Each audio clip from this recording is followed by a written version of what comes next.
Truthfully, a pretty surreal moment. I mean, there's really only been one other time in my career that I felt like, I don't even know. I'm not even sure that anything has ever matched that. Like that was just, it was crazy. I've never like, been on stage and been a singer or anything like that, but I would have to imagine, it would have to feel something like that. It was just such an incredible experience. And to your point, I think that it just kind of goes to show how great our fans have been to me and to us. And it just kind of really makes you appreciate them even more for really sticking with us and not giving up hope, and ultimately being able to give both me and my team an experience like that,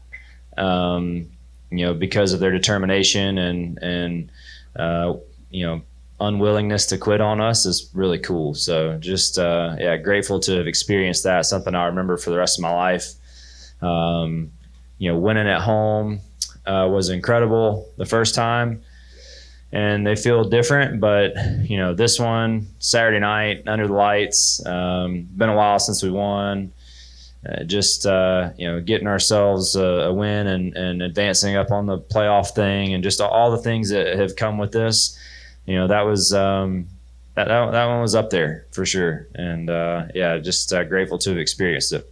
Do you think that was the loudest you've ever heard the crowd after a New Year wins? It was for me, for sure. I mean, I can't think of one that was any louder than that. That one was, it was different. I mean, it was different. There was a couple times, there was one time throughout the night that I guess they had like taken out their cell phones or something and had the lights on. We were coming to a restart, and I was like, man, it was just visibly from my seat, it caught my attention. And typically it's kind of hard to get a good angle at that, but that just caught my attention. And I was like, man, this place looks good tonight, and to see them that excited after the race for me was just, it was crazy. It was crazy. It was surreal. I don't really know how else to describe it. And it's just one of those moments you wish you could bottle up, and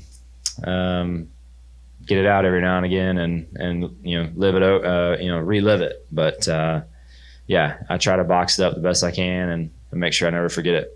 Bob Pockris, Fox Sports, you said after the race it was a wild race. Is there any more satisfaction from just a driver standpoint to win a wild race? Just to win a race, is nice. In general, I'm not going to get picky with whether it's wild or boring. It was nice to come out on the good end of that. It could have been one of five or six of us, there at the end. And I think, for me, fortunately, the runs just really timed up at the perfect time, and we were able to do something with them. But I'm proud of race wins, whether they're wild or boring or lucky or whatever, anywhere in between. And how would you rate your burnout? And did you have a plan for it? Because it seemed to be pretty sweet. Was it? Oh, that's cool. I'm glad to hear that. I did not have a plan. There was no plan. It was very much just in the moment, and tried to do what I could to make it cool and hope that everybody enjoyed it. That was about all. That was all. I definitely did not have time to think through what kind of a burnout I was going to do if we won that race. I mean, it was just chaos. So, hope it was good for everybody. Doug Turnbull, PRN and 11 Alive, wanted to ask not about anything on the track, but a lot of times you fly yourself to the track, or particularly I think you do at home anyway. Is this a night that you fly home, or do you stay in the motor home? Like, if you're responsible for your own transportation when you win a race, how does that change? I'm just going to drive home tonight. Like tonight? Yeah, whenever we get done. Man, that's wild. I mean, it's not that far. That's fair. That's fair. I sleep in my bed. Congratulations. Thanks. Jacob Seelman, Race Face Digital. Chase, I know the moment at the start-finish line was special with Raylan. I wanted to ask you a little bit more about the Design and Drive program. Almost 10 years now since you started it. What was the inspiration behind getting that program started with you and Napa? And then how special is it to finally bring one of those schemes to victory lane tonight?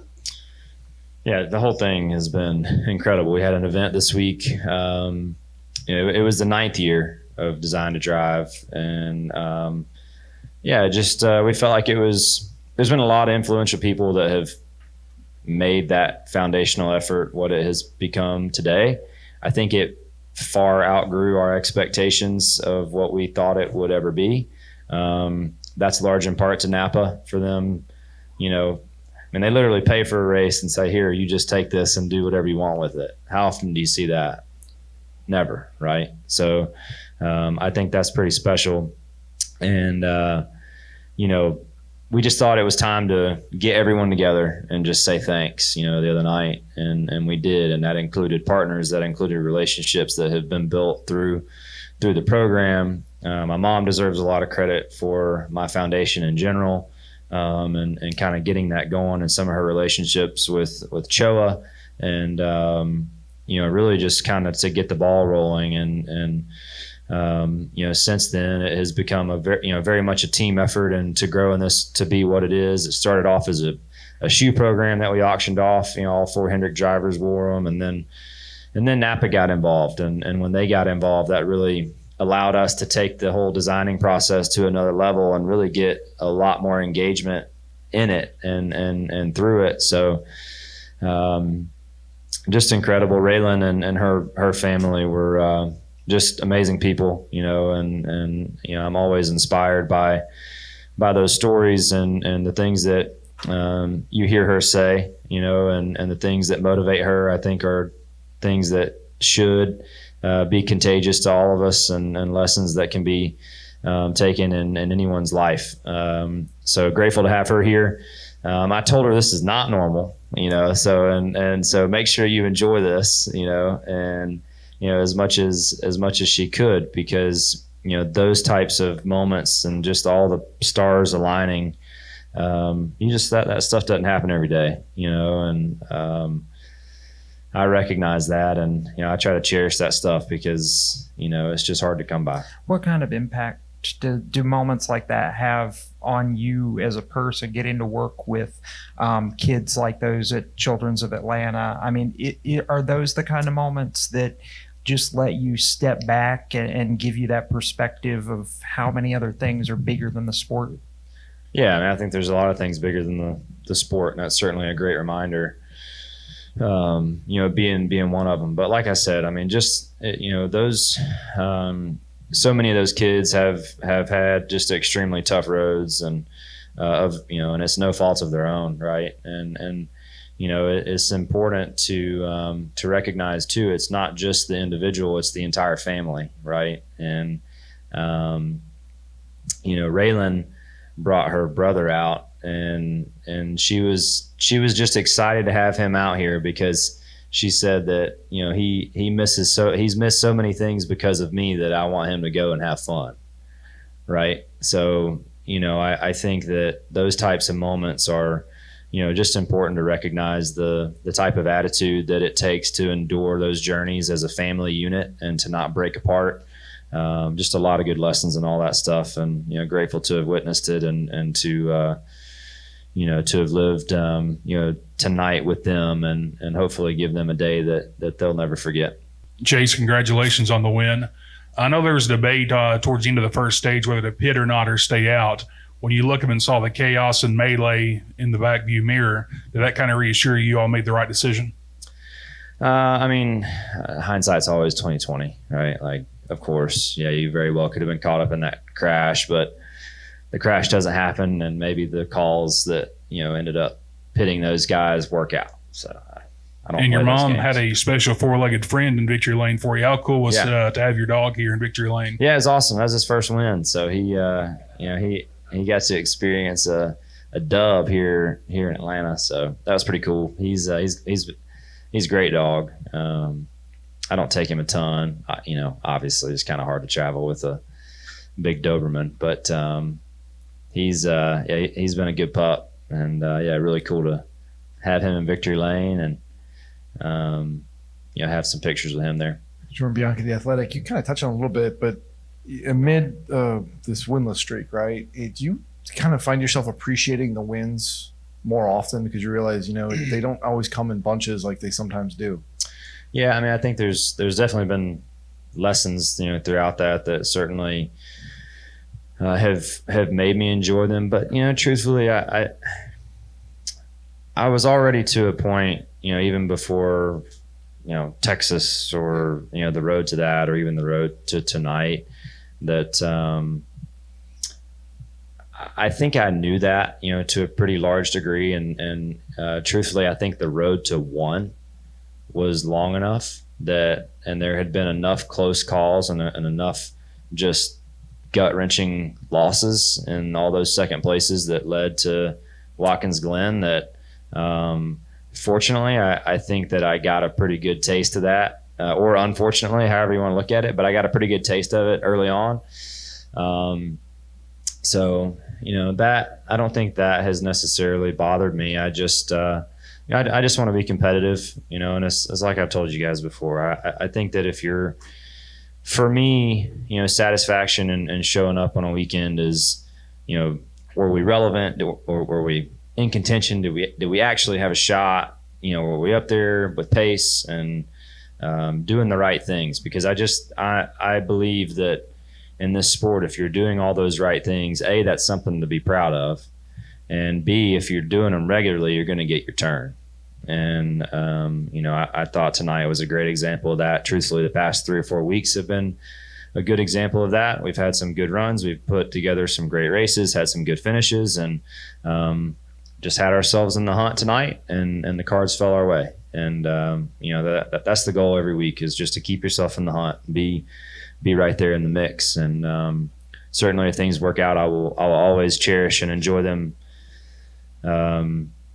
as much as possible, because they are hard to win, and nobody has anything promised to them. So I recognize that, and I'll never take that for granted in those moments, and especially to do that here at home. When you have this stretch where it can be frustrating, right? And how do you not start pointing fingers, whether at yourself or the team, and start questioning different things going on, and we need to change this, or why aren't we doing this? How do you maintain the focus forward that you seem to have? Well, I think that's large in part to Alan, our relationship together, and I just a large part of our group has been the same since I got here. And, obviously Alan and I have been working together for 10 years now, and there have been some personnel changes here and there. So, totally understand that. But when you climb and, when you're fortunate enough to climb the mountain and to be able to stand at the top of the mountain with someone, that's an incredible achievement. Right. And that's something that he and I will always cherish and remember. And we did that together. Right. And, since then we have, failed to climb that mountain, again, like we want. And we've fallen off of it a few times. And for me, it's really, really important to climb that mountain with the same people that we did the first time, and know that we never quit on each other. That's just an really important piece of the puzzle for me. I'm not sure it would really even feel the same if we all jumped ship. And I alluded to it on TV earlier, but I'm just really proud of all of our guys for not doing just that, and just showing up every week and having great attitudes, and just doing everything in their power to put the car and the product on the racetrack that they do in the car, the effort they put in going over the wall, the way Alan brings intensity to the racetrack and calling races, to meetings, to making sure he's getting everything out of me. Like, it's just all right there. And we have such a good group, and a good talented group of people that are really driven and motivated, and good people away from the racetrack too, that it's just, you can't quit on that. Chase, first of all, congratulations. 2 questions. At stage 2, you were just inches behind Reddick. In fact, you have placed maybe the overtaking maneuver a little bit earlier. You think you have maybe a chance to have overtaken him? Caught him? Maybe. I tried. I tried my best. I came up short. Yeah. So I don't know. What do you want me to do? Try again? And then the second question is, shortly after the restart of the last caution, when Haley spun out, you were for 1 or 2 laps in the sandwich of the 2 RFK cars, Keselowski and Bishop. Yeah. You were thinking at that time that could be a little bit risky for you? I mean, certainly the numbers were not in my favor at that point, and I knew that. And Alex did too, right? You know, he and I were it was kind of me and him against the 17 and the 6. And, both Brad and Chris are great speedway racers, and they're really fast, and they were doing a really good job controlling the race. And it was really difficult for me to get and have any sort of control. I just felt like I was always they always had a big run on me anytime I got the lead, and I didn't really know how to defend that. And I was just hoping that Alex and I could somehow get in the middle of that and give one of us a shot. And fortunately, all the cards kind of fell right, there in the closing laps to get a couple big runs. Got 2 for 1 there, getting into 1, got to second. Somehow Alex got to third, and at that point, I think whether roles were the way they were or roles were reversed, if he and I did anything but push one another in that situation, we were handing the race to Brad, right? So we just, he did me a huge solid and lining up and giving me a big shove. And it was enough for me to get by Brad and get back around there to finish it off. Dustin Long, NBC Sports, kind of continue that. If you didn't have Alex behind you on that last lap, and when we saw big moves, how might that have changed, or what would that have allowed you, or maybe limited you in what you could have done with not having Alex in that case? I mean, yeah, obviously, who knows in that situation, right? Like, I think off of 4 coming to the white, I alluded to it a second ago, but if he takes me too wide right there, the race is over. More than likely, we're going to drag each other back. There was a pretty big gap back to 4th, if I'm not mistaken. I haven't watched it back closely, but the way I remember it, there was. So then we're kind of letting Brad get away, and at that point, we would have been side by side down the front, and probably side by side through 1 and 2, and we're never going to have enough time. So he and I both knew that the only shot we as a company had at that juncture was to line up and push and hope that something worked out good, in our favor, because at that point it was 2-on-1. Whether it was he or I think that, obviously we both want to win. And, I recognize that he gave me a great shove. I recognize that he took his run on Brad too, to try to get himself to second, which ultimately helped me as well. Those are all things that I, remember, and we'll do everything we can do to try and bring fast cars over the course of the next number of weeks, and hope those guys can get a win. I think they deserve it. They've been fast. He's had a terrible run of luck, I feel like, over the last month. So it'd be nice to see him grab a win and get in. Yes, Alfa Romero, Southern Race Week Radio. Congratulations, Chase, on the win. Thanks. Let me ask you this: we saw a lot of emotion after your win there, and you went into the crowd and celebrated with them, something we don't rarely see you do when you win. Where does this win stack up in the wins you've had in your career in the Cup Series?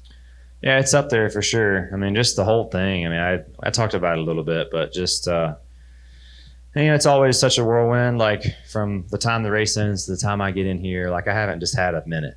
You know what I mean? And sometimes it takes a minute. And to Doug's point, I'm gonna get to drive home, and I get to have a minute to myself, and I'm looking forward to that. And I'll probably have a better answer for you, later on. But tonight was really special, I can tell you that. And just the way the stars aligned and everything that went into the deal, and having the Mills family here, and a lot of people from Napa Genuine Parts and Cox Automotive with Kelly Blue Book, and just Coca-Cola.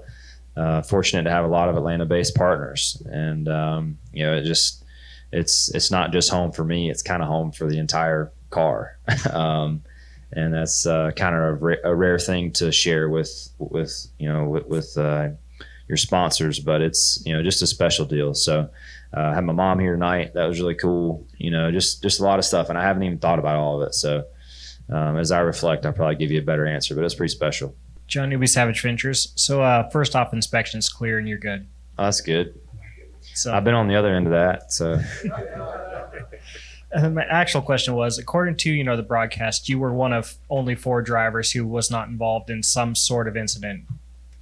So with the ability that you had to make aggressive moves, slice and dice of the field, how did you pull that off? Because I know the car wasn't handling the best early in the race. yeah, I mean, honestly, I think just good fortune, luck, at certain points. I mean, there's certain times when accidents happen. I mean, there's just very little you can do, truthfully. So we were in good positions at good points in time for us. And there'll be some point down the road that we won't be, and that's just racing. But fortunately, it worked out for us tonight, and was able to stay out of the mess. And Alan made some good calls there early to keep his track position, and that typically is bettering your odds, right? So you can do some stuff, but you're never totally safe. But yeah, I don't really have a good answer for you other than it just kind of worked out. And fortunately, I had a fast car, and all the cards fell our way there at the end. Declan Wayne, the Pony Finish. Chase, congrats on your 20th career NASCAR Cup Series win. I want to talk about towards the end of the race, working with Alex Bowman there at the end. Before the Justin Haley caution, it seemed like Brad and Chris Buescher were up there with you guys as well, fighting to take the lead there. Once he faded off, or once our Buescher faded off at the end of the race, I mean, how big was it having Alex there in your back pocket to get around Brad and hold him off? Yeah.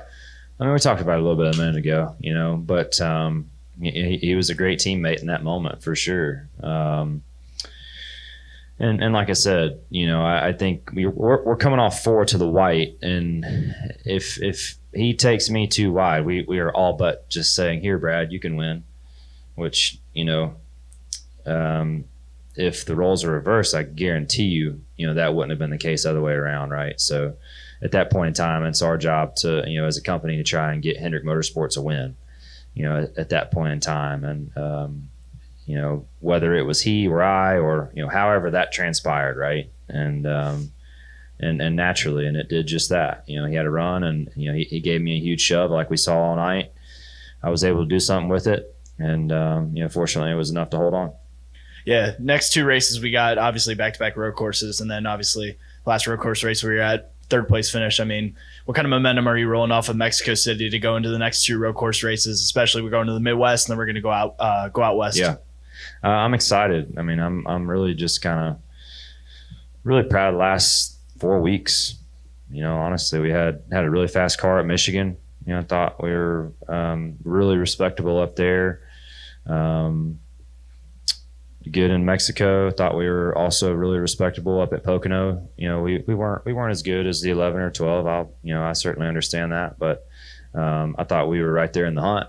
And maybe a little adjustment away from getting right up there with them. And certainly tonight we're right there in the mix. I understand this is a little different ball game, but those are a lot of different styles of racetracks that I feel like our team's done a really solid job, and we're really close to just having all the pieces of the puzzle there. So there's really nowhere I'm not looking forward to going to and embracing whatever challenge comes next.